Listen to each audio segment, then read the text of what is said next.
Two guys, one movie, one bar, and a family of monsters. All that and more on this latest edition of Two Guys, One Movie. This is Steve Arviso. And Charles Musick. And we are talking about Feast, Feast 2, Sloppy Seconds, and Feast 3, The Happy Finish. A nice trilogy that not many people have heard of, I imagine. And I don't think a lot of people even have seen the first one, but if you did see the first one, you probably didn't see at least 2 and 3. This is very true. I did not see this movie more than once up until just right now. And the reason I'd say you maybe at least heard of Feast, the first one, is because I believe it was season 3 of Project Greenlight, yes, which was Matt Damon and Ben Affleck's their short-lived show where I believe they're actually trying to bring it back, but I think Shark Tank, but with movies. Yeah, where they help, independent directors and stuff get funding and start a movie. And actually they got Wes Craven to help produce this. Yeah. Which was nice. So, Steven, since I've seen this lots and... I'll put it this way. This is probably the best movie Wes Craven has been attached to in over a decade. Since the 90s. I'd agree to that. Yeah, definitely. Yeah. It's, I don't remember this very well. It might have been one of those movies I threw, we were working at Blockbuster when it came out. It came out in like 2006. 5. Well, the film itself proper, but the DVD didn't come out to 2006. Yes. I think it was, the season 3 was probably like 2004, 2005. But I remember this coming out. I remember being on the new release shelf. I remember renting it. Well, I was raving about it the second I saw it. I must have thrown it on and just not really paid much attention to it because it just seemed like a cheap horror film. And it technically is. It is a low-budget horror film. It's a lower-budget horror film, but it's the gore and the whole story. I mean, I love it. It's fun. It's essentially is a one location film, which is hard to pull off. Yeah, because actually keep people entertained. People see this a lot on TV. They're usually, I believe, the trope is known as a ship in a bottle episode or a bottle episode. Whole thing takes place in one location. It's a pressure cooker kind of thing where they're stuck in one room or one building, and there's no way for them to escape, or they're forced to stay inside. You see it a lot in like horror films pretty often, but most of the times it's not. It was good when Night of the Living Dead did it in a farmhouse because it was one of the earlier ones, but it's been done to death over the last 50 years. This is really different in the fact that it takes place at a bar, but it takes off from the go. Unlike a lot of films, and you were pointing this out while we were watching this, is that unlike other horror films, which is typically the tradition, is you want to build things up so you get attached to the characters, you get used to it, and you build that sense of looming dread. You know something bad is going to happen. Yeah, and like this kicks it off for from the first start. 30 minutes of most horror films. It's the greatest summer or weekend or whatever getaway of our lives. This is going to be our best weekend ever. And then it takes a horrible turn. This 5 minutes in, people are getting 2 minutes in, someone is already getting fucked, quite literally. Yes. Yeah, everyone's just an asshole in this movie. Even the cripple kid. Yes, Hot Wheels. Hot Wheels. He's actually called everyone in this film, and this is something that Charles really loves, and I gotta admit, is actually a nice little thing, is they throw up a quick little tail of the tape about these characters. You get a nickname, which is all they're referred to in the film. You get their life expectancy. And then you get, a little fact about them, Little factoid, yeah. What they do, or, And the cripple kid is just an asshole. He sells fireworks to kids. Yeah. I mean, and, that, giving them nicknames rather than actual names, as I said, when you're watching a movie with, so many characters that you haven't really got backstory on, yeah, the only way to remember them is certain traits or jobs they do or stuff like that. It's easy it helps you. You're definitely not going to remember names. And I mean, if they're just called Joey, Henry Rollins is the coach because he's a motivational speaker. Calling him coach makes it so much easier for me. That's the, yeah. The bartender's the bartender. I mean, how hard is that to remember? And, since, I've seen it a lot, do you think that, it's a movie that you could watch again and again, or do you think it's a movie that you would, I would probably only really be able to watch it again and again if I were showing it to new people each time. It's a fun movie, but it's one of those movies that's as enjoyable as it is. It's a one-trick pony, or it's a creature feature. It's just monsters invade, they're stuck in the house. You saw this, you see this time and again. You see it with zombies. You've seen it with demons. We've seen it, Tales from the Crypt. Demon Knights did this too. But it doesn't have, so much a scary element. I mean, it does have that suspense here and there, like It's a monster what's flick. going on. But the gore and the special effects, I mean, even though it's a lower budget film, they really stand out, and I mean, they push it. I mean, I can only imagine the director, John Gulager, explaining that, we want to, spoiler alert, cut off the creature's penis in the door, You usually only see that kind of gore in a horror film if you're watching an Italian horror film or if you're watching a Japanese horror film. There is as much blood in this film as a typical Japanese horror film, which means a ton of stuff just went into it and it came out. And it's funny, IMDb actually labels it as action, comedy, horror. It's got a little bit of everything, I think. Yeah. It's definitely funny. Definitely has horror. Definitely a lot of action. I mean, and it's one of those movies also where you really don't know where these creatures came. It doesn't really explain the origin of the creatures or anything like that. It's just people are in a bar. This guy bursts through the door with a head of something, says, this, all hell's raining down on this place. We need to lock up. And I'm here to save your ass. And another little spoiler, he doesn't make it. Which I loved. I mean, okay, this guy comes in, he's all badass. I'm here to save your ass. Boom, he's dead. Yep. And then, a second later, boom, another person's dead. I mean, in 20 minutes, half the people in the bar are killed. Pretty much every trick and every cliche, every trope that you would expect in a movie like this, you see, but it's turned on its head. But then he also starts, they start upping it, like the creatures can vomit, and the guy starts deteriorating and stuff like that. Everything just goes to hell in a handbasket. In the creature, I mean, more spoilers come in. The baby gets killed, and then the creatures have sex and have another baby. I mean, just when you think you've had it figured out, they just go ahead and throw something in there. A little small fact: if you actually watch the teaser or trailer for this movie, I believe it was the teaser when it first came out, it actually says a government experiment, that's used, that before they try it out on the enemy, before they use it on the enemy, they're going to try it out on us. So they're actually hinting that the creatures were a government experiment, although that never actually gets acknowledged in the other films. They have nothing like that in this film at all. No. So it was an interesting concept, but I think I did read on little trivia that they had to cut back a lot of action scenes, to fit the budget. I imagine maybe they cut out some of the more of the origin story of the creatures too, because you imagine you could add a military base or something like that. I mean, it really doesn't make any sense for them to add that in, knowing full well that it's a single location film. You'd have to then go out to another location, and not just the budget concern, but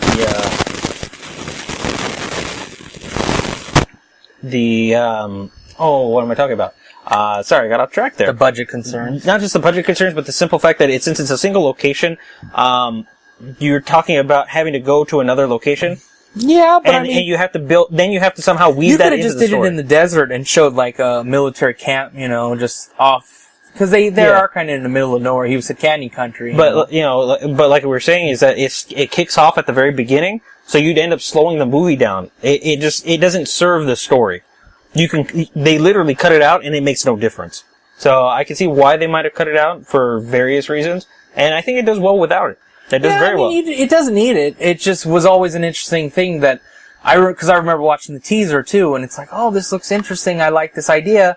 And then watching the movie, and I wasn't disappointed, but I was just surprised that there was no mention of it. Because it's completely different. There is one scene that does take place in another location. It's very brief, and it explains how the creatures got to the bar.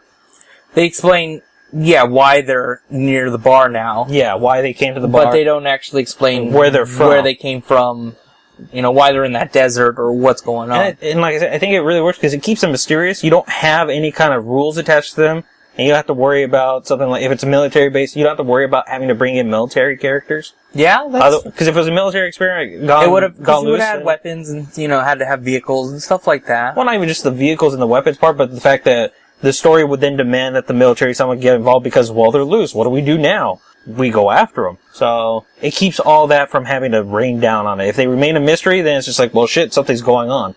Yeah. I mean, it works for this film. I was very satisfied when I saw the movie. Yeah. I was extremely happy with it.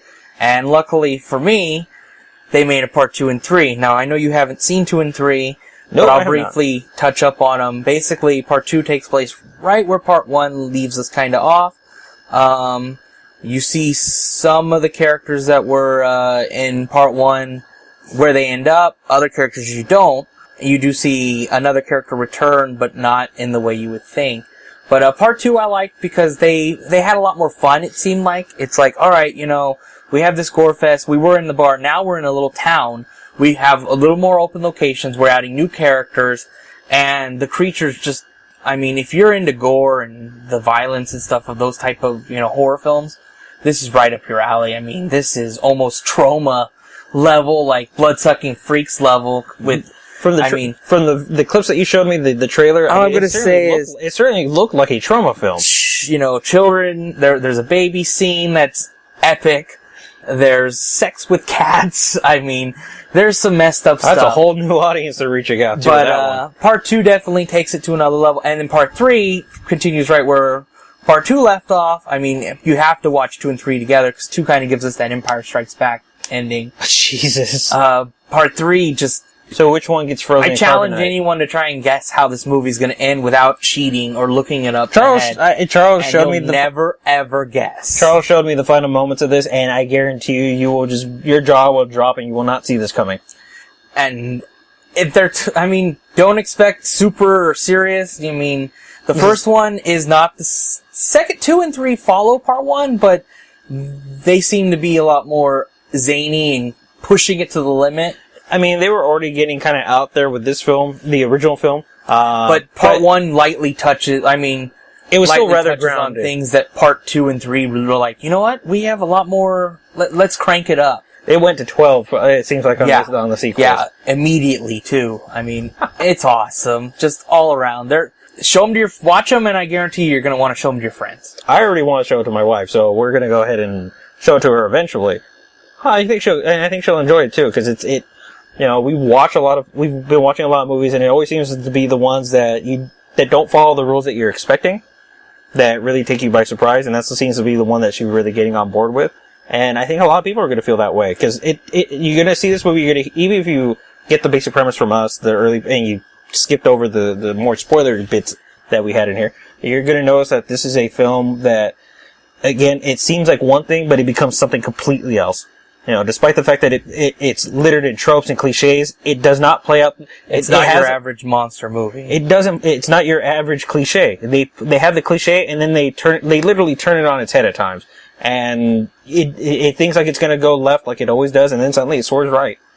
And a little small fact, it's a family film where... Quite literally a family film. Blue the bartender in the movie, is the father of the director who actually plays Greg in part 2 and maybe part 3, I won't say. And, Diane Goldner is the Harley mama in part 1, is actually John's wife, and the baby that I mentioned in part 2 is actually their son. Huh. So you have 3 generations. That's hey, what, it's kind of cool. I can imagine, he was excited to get on season 3, he made his movie and bring his family in. And it's definitely got a cult following. At least anybody that I've showed it to loves it, or at least acknowledges how different and rare it is. I'm not happy with IMDb's rating scores on any of these movies at all either. Well, let's talk about that for a second. As of right now, we have 6.4 for Feast, which is comparable to a lot of the other horror films that we've gone ahead and shown over the course of this month so far. I think the highest we've seen so far is what, like a 7.2 on one of them? I give it a 9. I think that was Addams Family, actually. Addams Family was like the highest rated film oh no, The Mist. I think The Mist and Addams Family were both the highest rated films on here. And they were still... Texas Chainsaw was pretty high rated. And they were pretty low, though, by all means. Feast, I'd give a 9. A 9? I would give it at least a solid 8, 8.5. Because I've never seen anything like it, and I still have yet to see a movie like this. For a horror film, for a modern day horror film, and a creature feature horror film at that, which are usually, movie like this. Which are really, really bad these days. You go on Netflix, you're going to see these things, it's a dime a dozen for these. For fuck's sake, we have Thanksgiving. Yeah, but those, you can, yes, this is an independent film and it is lower budget, but you can instantly tell when they're really cheesy. This doesn't cross that line of being cheesy, in my opinion. No, it doesn't. It really walks that line very well. But what I'm saying is that you would expect... Part 2 and 3 might have some cheesy, and 3 maybe. But for a film that could easily fall into that same genre, that same category, it stands above the rest very easily, and to get anything less than a 7.5 is really kind of cruel to the film. The sequels, I don't know, and the sequels have a 5.2 and a 5.0 respectively. But the first one is easily a 7.5 at the very least. For me, I think it's an 8 to an 8.5. But if you do also look, we'll cut it down the middle. 8.5. But if you look, 82.5. Feast 1 from 23,105 users. Feast 2 from 5,000 users. Feast 3 from 3,000. It just gets less and less and less. Not a lot of people have seen 2 and 3. Give it a whirl. Believe me, you won't be disappointed. If you hate 2, then don't watch 3. But if you liked 1, you gotta give 2 a try. You have to. It's Ninja Code. And I guarantee you, after Charles showed me the final moments of Feast 3, you really will feel it was a happy finish. Yes. Nice. I like that. So I think that's going to do it for this episode.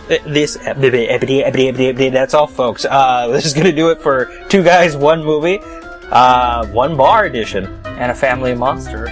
This is Steve Arviso. And Charles Musick. And remember, if you ain't living on the edge, you're taking up too much space.